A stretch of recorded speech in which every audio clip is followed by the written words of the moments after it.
I mean, it's kind of funny because on this show, it was actually one of my favorite moments of the show was after you beat Dan Henderson. You had talked about, you didn't use the word scared, but I forget exactly the words you used to describe it, but you said, "Hey man, like I was really in my head about Yeah. Dan Henderson knocking me out the morning going into the rematch." You had talked about just kind of like what it does to you to kind of have that adversity and to kind of be there in that moment. How much do you think that was playing in her head, kind of coming into this fight? Because she was really, really knocked out against Holly. Yeah, well, exactly. That's exactly what I was just talking about. Those inner demons, everybody has them. And it's like I was saying on our show, what you're referring to is, you can lie to everybody. You can lie to media. You can lie to the UFC. You can lie to your own family.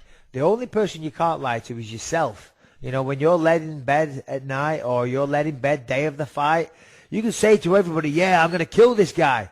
But you can't lie to yourself. You know how you're really feeling inside. You know if you've got those demons. And I think, to be honest, they were there. It's hard to be the person that's killing everybody, destroying everybody, the baddest person on the planet. I mean, people saying that she could beat Cain Velasquez, which is ridiculous. You know what I'm saying? That was great. We really got carried away for a couple months there. Everyone just got completely carried away. Dude, she'll knock out Mayweather. She'll punch him right in his face. She will destroy Tyson, man.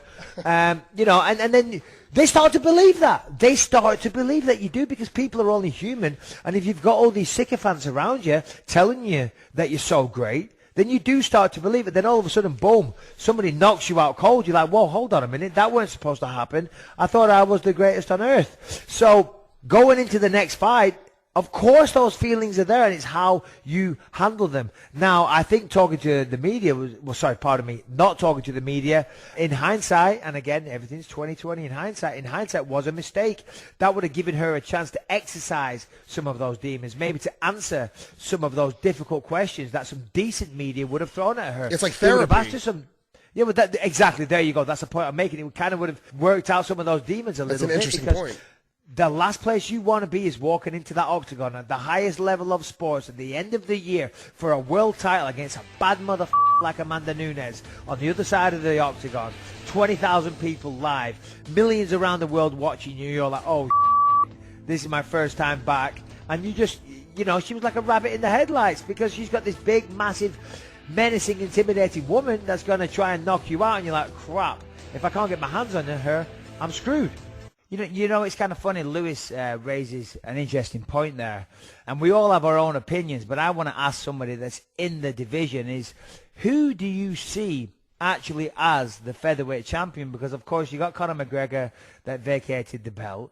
Then you've got Jose Aldo that went from interim to being the actual belt holder. Then now you got Max Holloway. That's the interim title holder. So we've got three guys there that have a claim to being the champion. So in your mind, who do you say is the undisputed champion of the featherweight division?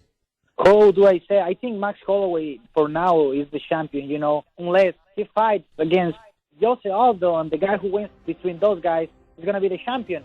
We don't even have to mention Conor McGregor, because Conor McGregor is 155 pounds. Of course, you say he already beat both of those guys.